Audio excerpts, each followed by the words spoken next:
I remember when I got back from America at the beginning of 2024 in January, I remember really wanting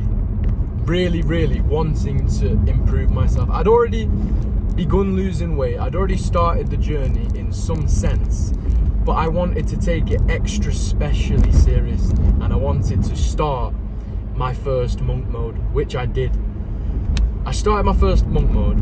I removed all distractions from my life. I didn't go on social media. I didn't even listen to music or anything with lyrics. I would allow myself to listen to classical music, but I would not allow myself to listen to anything with lyrics. And I was working Uber Eats at the time, and I would get really frustrated when I would go in to a restaurant and music would be playing, like Justin Bieber or Mariah Carey or whoever, Ariana Grande, whatever was playing, and it had words in the song. It was like, that really annoyed me because I was so good at not hearing it. I was so good at not allowing myself to listen to it. And then when I had no choice but to listen to it, it was like torture because I'd gone so long without it. Anyway, that's besides the point. I took it to its absolute extremity. I wanted every single second of my day to count and to focus. And I think periods of time like that, where you devote months, I would say it was somewhat unsustainable for a lifetime, but I would say when you devote a good few months, 3 to 6 months of doing a monk mode, it can do absolutely wonders for your productivity. And you can come out the other end of it, and you can reintroduce certain things into your lifestyle, but you will still be a little bit of a different person. You will still, you will find yourself more focused and more into bettering yourself. You take it more seriously, you have more discipline, etc, etc. But that isn't actually the reason that I was going to make today's video, or that isn't actually the message that I was going to put across in today's video. The message that I was going to put across in today's video is to be weird and accept it. You know why you're doing what you're doing. You know what actions you're taking and why you are taking them. Or at least if you've been watching my content, that is at least what I hope you are doing. Just taking control of your life, thinking about what you want and taking the actions, whatever's required, whatever's necessary to get in there. And sometimes when you do that and you take it seriously and you really want it deep down, you will take certain actions.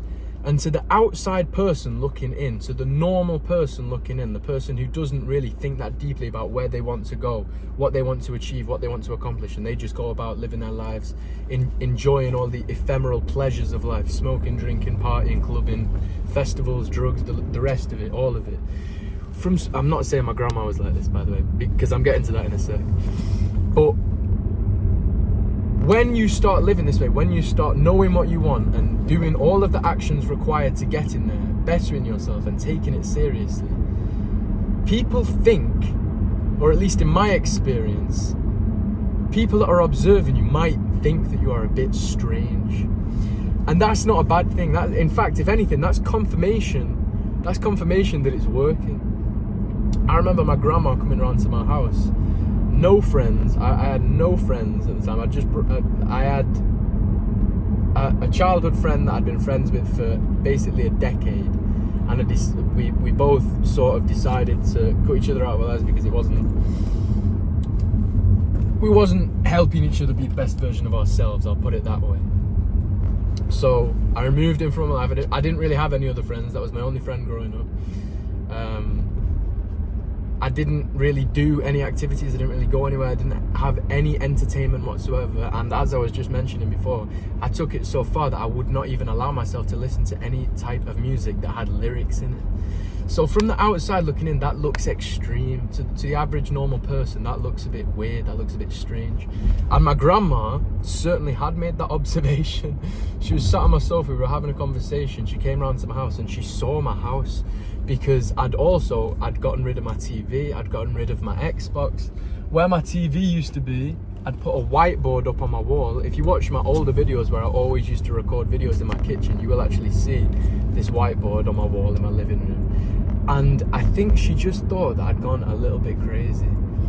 but it actually couldn't be further from the truth. It was the first time that I'd ever actually had complete clarity of mind and knowing what I wanted to get out of life.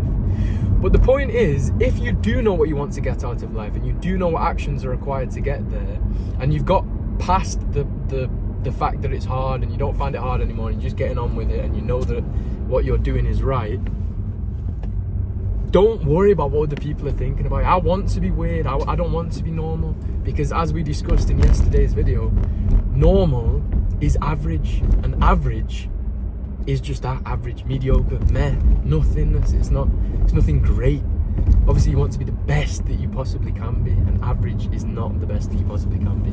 Average is half-hearted, and I was not put on this planet to do anything half-hearted. I want to do the best that I can do. So you might have to look strange, you might have to look weird, but you know what you're doing and you know why you're doing it, and even your own family members might call you out on it. So my grandma was saying, why are you know, your lifestyle is, you're not, she was basically saying, I don't think she was meaning it in a mean way, maybe she was just concerned, but she was basically saying you're just not normal.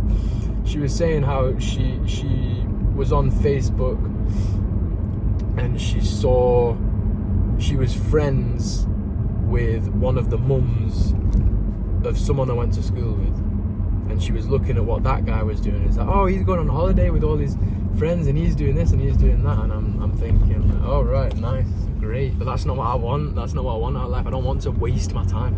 And I'm looking at these pictures that she's showing me of this guy, and she's saying, look, why aren't you like this? This guy's all these friends and he's going out and doing stuff. I'm looking at these pictures. I'm not going to mention any names here of who it was, not that any of you would know who it is anyway, but he's drugged up on half of him. I can tell his eyes are like red, and he's like partying, and I can't even begin to explain how far away I wish to escape that lifestyle that she showed me. And she was saying it as if I was the weird one for not wanting to do that, for not wanting to drink until I'm brain dead, for not wanting to go out with other equally brain dead people that are just going to drag me further down and get me to do all these negative things. Now, I don't think my grandma actually wanted me to live a lifestyle that way. I think she was just getting at the fact that I could be more sociable and get more friends. But at the time, friends weren't my main priority. My main priority was being the best version of myself that's possible. And time alone, doing a monk mode, not even allowing myself to listen to music, was exactly what I needed to get to that next level and to have these epiphanies and realizations that I've had recently. With all that being said, my friends, I will catch you all in the next video.